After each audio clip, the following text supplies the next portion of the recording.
आज की ताजा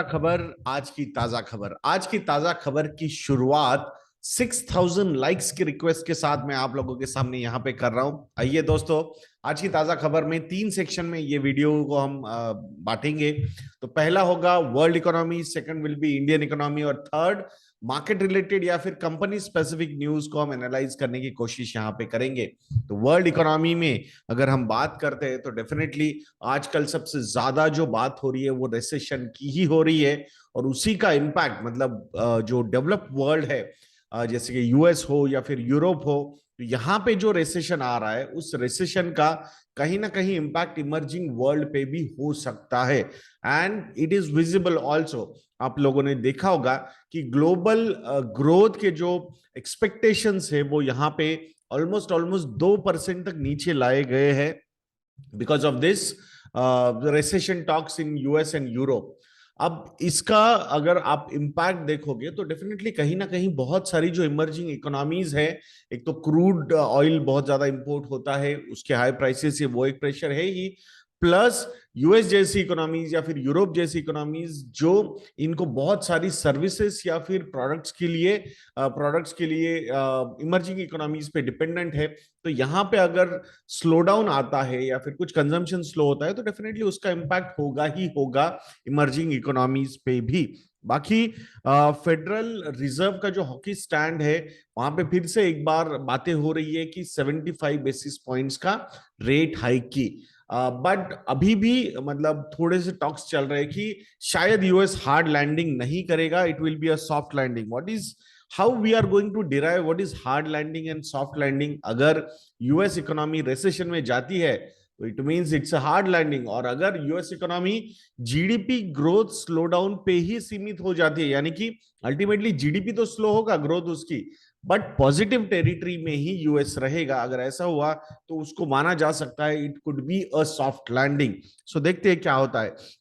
चाइना ने अपनी जो कार सेल्स की डिमांड है या कार सेल्स बढ़ाने के लिए या फिर डिमांड इंटैक्ट रखने के लिए जो इलेक्ट्रिक व्हीकल्स होते हैं उस पे जो टैक्स सॉप्स उन्होंने दिए हैं इलेक्ट्रिक व्हीकल्स पे, वो अभी भी कंटिन्यू करने की प्लानिंग चल रही है चाइना की। आई वाज जस्ट थिंकिंग कि when you know that the demand for auto industry और डिमांड फॉर कार इंडस्ट्री और growth will be in single digit, तो वहां पे नई चीजें कैसी लाई जाए। तो मुझे ऐसा लगता है कि when things are changing, global world is changing, the approach towards IC engine और इलेक्ट्रिक व्हीकल इज चेंजिंग, तो वहां पे अगर जो इमर्जिंग टेक्नोलॉजी है which is going to support the environment, so definitely वहां पे टैक्स ब्रेक्स या सॉप्स देके वैसी डिमांड क्रिएट की जा सकती है।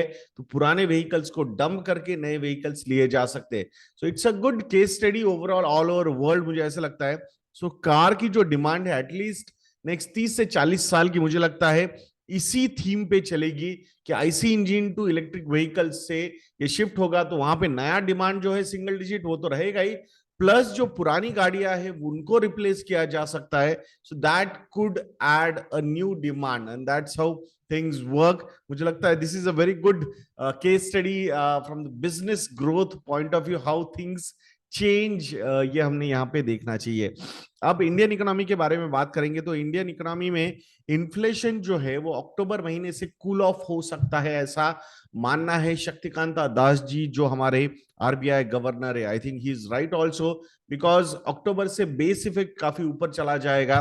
सो from that point of view automatically last year के कंपैरिजन में प्राइसेस अगर थोड़े से बढ़ेंगे, बट जो पेस हमने रिसेंट पास्ट में देखा था 7-8% तक की इन्फ्लेशन का, तो शायद वो कहीं ना कहीं कूल ऑफ हो सकता है। So that could add a comfort to the RBI approach की रेट हाइक कैसे करने हैं, कितने एग्रेसिवली करने हैं, या फिर ग्रोथ पे फिर से एक बार फोकस करना है, तो वो वहां पे हमें पता चल जाएगा। इंडिया के जो फॉरेक्स रिजर्व्स है इन द वीक ऑफ जुलाई 1 ये $5 बिलियन से नीचे जा चुके हैं। $600 बिलियन का मार्क हमने ऑलरेडी क्रॉस कर दिया है ऑन द डाउनवर्ड ट्रेंड ना, मतलब $600 बिलियन प्लस थे हम, अब हम $600 बिलियन माइनस मतलब वहां से नीचे के लेवल्स पे गए हैं। आरबीआई ने कुछ मेजर्स लिए हैं to attract the foreign money specifically in NRE and FCNR deposits. So let's see कितना कामयाब होता है RBI. अक्टूबर एंड तक वो विंडो RBI ने ओपन रखी है. सो लेट्स सी क्या होता है. बाकी कमोडिटीज में जो स्लंप आ रही है, फिर कमोडिटी प्राइसेस जो नीचे जा रहे हैं, वहां पे कहीं ना कहीं इंडिया को काफी ज्यादा रिलीफ मिल सकता है इन्फ्लेशन में. अपने लोगों ने देखा होगा कि मॉनसून भी काफी अच्छा नजर आ रहा है. सो वो भी एक चीज है जो एग्रो कमोडिटीज को थोड़ा प्राइसेस थोड़ा सा कूल ऑफ कर सकती है.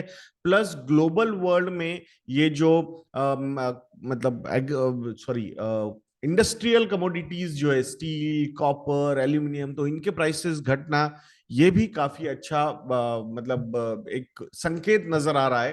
ओवरऑल इंडिया के पॉइंट ऑफ व्यू से देखना है हमें. आई अंडरस्टैंड कि जब उनके प्राइसेस ऊपर गए, इसका मतलब यार डिमांड ज्यादा थी, but there were two reasons in last 2 years.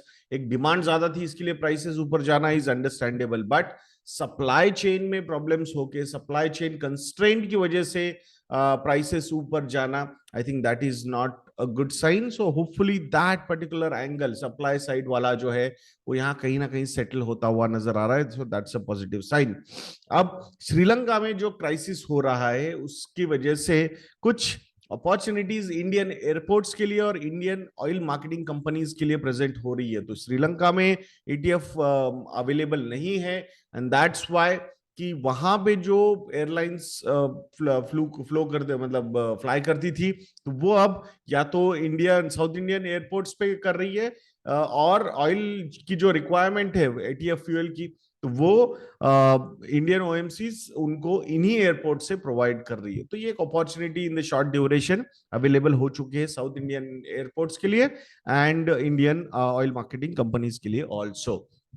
अब बात करते हैं कंपनी स्पेसिफिक न्यूज या फिर मार्केट न्यूज या फिर सेक्टर न्यूज के बारे में. तो पहला सेक्टर है टेलीकॉम. सो टेलीकॉम सेक्टर में अडानी जी ने एंट्री लेने का तय कर लिया है. 5G के जो ऑक्शंस है उसमें उन्होंने इंटरेस्ट दिखाया है.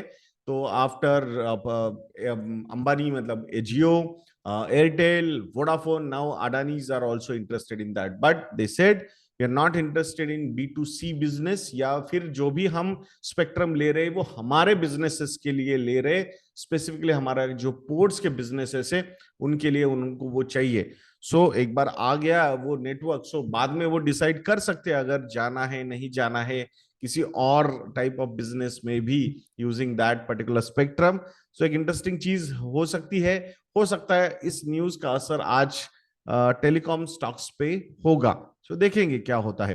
बाकी TCS के रिजल्ट्स आ चुके हैं. रेवेन्यू ग्रोथ काफी अच्छी है, 15-16% की रेवेन्यू ग्रोथ है, बट नेट प्रॉफिट मार्जिन्स जो है वो काफी या फिर ऑपरेटिंग मार्जिन्स जो है वो काफी इंपैक्ट हो चुके हैं, फ्रॉम 25% टू 23.1%.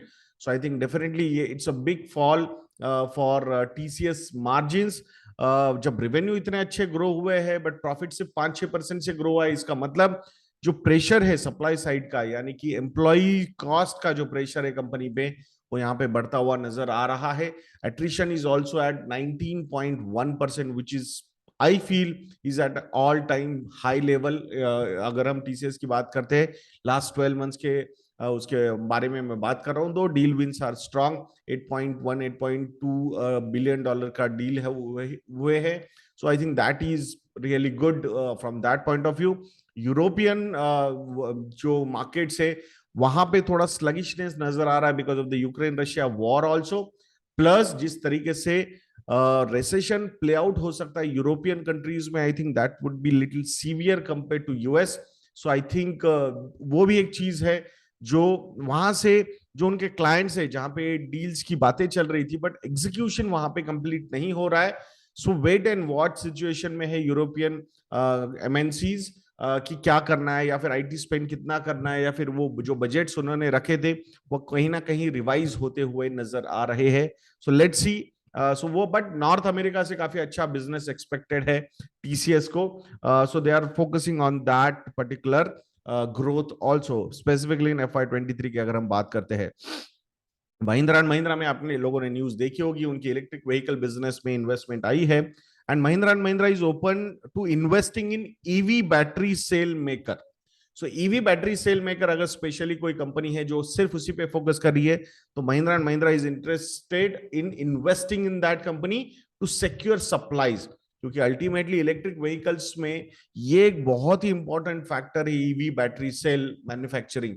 सो बहुत सारी कंपनीज खुद ही वो एक्सपर्टीज क्रिएट करके खुद के यूनिट्स डेवलप करना चाहती है, बट महिंद्रा एंड महिंद्रा सोच रही है कि अगर कोई इनोवेटर है तो जो उस पे काम कर रहा है और उसको अगर इन्वेस्टमेंट की जरूरत है तो उस पे इन्वेस्ट करके स्टेक लेके इन अ वे वो सप्लाई चेन वैसा मैनेज करना चाहते हैं। So let's see, FMCG firms expected to see strong revenue growth in Q1। I think जो प्राइस राइज उन्होंने दी थी उसकी वजह से रेवेन्यू ग्रोथ काफी अच्छा हो सकता है, दो मार्जिन्स पे प्रेशर रहेगा ही रहेगा, बिकॉज रॉ मटेरियल कॉस्ट जो है वो काफी ज्यादा बढ़ी थी, inflation was in double digit, wholesale price index की अगर हम बात करते हैं WPI inflation, so that number was at 15 to 16%, so that's why उसका impact इन पे होगा ही होगा, and that's why they have increased the prices, but they did not increase the prices as per the inflation which they were feeling, and that's why revenue growth यहाँ पे हो सकती है, but profit growth will be under pressure या फिर margins will be under pressure। That's what the indications are coming out। Let's see exactly क्या होता है जब रिजल्ट सामने आएंगे हमारे। एफपीआईज ने जो एलोकेशन है अपना वो oil and gas and auto companies पे, ऑटो सेक्टर पे ज्यादा रखा है, और बाकी बैंकिंग हो, आईटी हो, इनसे वो काफी ज्यादा एग्जिट हुए हैं, तो प्रॉफिट्स भी काफी ज्यादा हुए थे इन दो सेक्टर्स में, and that's why they have taken the money out. And now because of the rising crude prices and the focus on EV engines या फिर जो नए लॉन्चेस ऑटो कंपनीज ने दिए हैं, उसकी वजह से उन oil and gas and auto companies पे थोड़ा सा एलोकेशन एफपीआईज का यहाँ पे बढ़ गया है। बाकी जुलाई मंथ में एफपीआईज ने अभी तक 4,000 करोड़ रुपए की सेलिंग की है। कितनी? 4,000 करोड़ रुपए। Last month the selling was almost 50,000 crore rupees पूरे महीने की, जून की, बट जुलाई महीने में अभी तक 4,000 करोड़ रुपए की सेलिंग हुई है एफपीआई से, फॉरेन पोर्टफोलियो इन्वेस्टर से। इट मींस जो पेस है सेलिंग का वो कहीं ना कहीं कम होता हुआ नजर आ रहा है। So I think hope it in a way these are good science कि एफपीआईज की सेलिंग, जो अनप्रेसिडेंटेड सेलिंग उन्होंने की है, more than 2,50,000 crore rupees since अक्टूबर 2021, तो कहीं ना कहीं उन्होंने अब ब्रेक लगाने शुरू कर दिए हैं। So it means valuations reasonable शायद नजर आ रहे होंगे उनको, that's why they are taking these calls. बाकी म्यूचुअल फंड इंडस्ट्री ने जून क्वार्टर में 51 लाख नए म्यूचुअल फंड अकाउंट्स ओपन किए हैं या फिर फोलियोज उन्होंने ओपन किए, विच इज अ गुड थिंग। जो जो पार्टिसिपेशन है म्यूचुअल फंड इंडस्ट्री में वो ये कहीं ना कहीं बढ़ता हुआ नजर आ रहा है। In a way most regulated instrument लगता है मुझे ये इन्वेस्टर्स के लिए। I think to start your investment journey mutual fund is a really good product, specifically अगर आप इंडेक्स फंड्स पे सोचोगे, अगर आप बिगिनर हो तो। अगर आप एक्सपीरियंस्ड हो तो डेफिनेटली एक्टिव फंड्स वगैरह you one can choose if you have those analysing capacity, या फिर आपने किसी एडवाइजर को वो जॉब दिया हुआ है। बाकी टाटा मोटर्स के जो ग्लोबल होलसेल नंबर्स है वो 48% से ऊपर गए in the month in the quarter of April to June, and that the number is 3,16,443 units. So hopefully I think work should be over in coming quarters. मैं global business के बारे में बात कर रहा हूँ, otherwise Indian business is doing really well. Specifically अगर हम बात कर रहे हैं तो आई थिंक JLR की ही बात यहाँ पे ज्यादा हो रही है। It's a white elephant which Tata Motors is carrying. So let's see क्या होता है, कैसे उसको क्या मतलब free cash flow positive Tata Motors बनाता है। That is going to be an interesting story.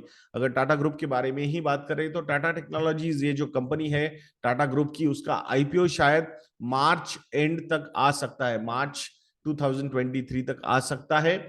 ये आफ्टर 18 इयर्स टाटा ग्रुप किसी अपने कंपनी के आईपीओ को ला रहा है। सो आई थिंक इंटरेस्टिंग हो सकता है। फोकस्ड अप्रोच है, थोड़ा सा ऑटोमेशन पे ज्यादा फोकस करता है टाटा टेक्नोलॉजीज। सो लेट्स सी, पता चलेगा मतलब कैसे होता है, सारी चीजें डेवलप होती है, बट इंटरेस्टिंग कंपनी है टाटा टेक्नोलॉजीज जिस पे आपकी नजर होनी चाहिए। बाकी बैंकिंग इंडस्ट्री के Q1 के प्रॉफिट के नंबर्स काफी अच्छे आ सकते हैं। 47% तक का प्रॉफिट ग्रोथ एक्सपेक्टेड है in the first quarter of FY23। I think worst is over from the risk management point of view. अगर आप देखोगे, एनपीएस के पॉइंट ऑफ व्यू से देखोगे, प्रोविजनिंग के पॉइंट ऑफ व्यू से देखोगे, बहुत ही बढ़िया तरीके से प्लेस नजर आ रहा है ये पर्टिकुलर सेक्टर, इस पे नजर रखना दोस्तों। I think this is one sector which is looking quite reasonably valued in current market scenario, and that's why you should have a keen watch on banking sector, specifically private bank की बात अगर मैं बात करता हूं यहाँ पे। बाकी एलआईसी के बारे में बात करेंगे। एलआईसी ने न्यू बिजनेस प्रीमियम में अपना market share in the first quarter जो है वो बढ़ाया है 2% से 65% तक ये शेयर उनका गया है। दो FY20 और FY21 के कंपैरिजन में ये नीचे है, बट FY22 के कंपैरिजन में उन्होंने अपना मार्केट शेयर इंप्रूव किया है न्यू बिजनेस प्रीमियम में, which is a positive thing for the company share holders.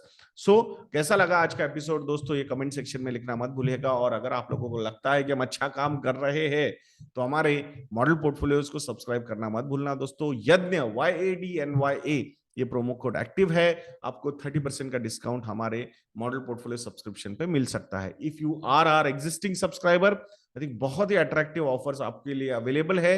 आप हमारे रिलेशनशिप सेल को कांटेक्ट करके वो डिटेल्स ले सकते हो। ऐसे वीडियोस के लिए चैनल पे बने रहिए, वीडियो को लाइक करना, शेयर करना और चैनल को सब्सक्राइब करना मत भूलना। नेक्स्ट वीडियो में मिलते हैं। जय हिंद।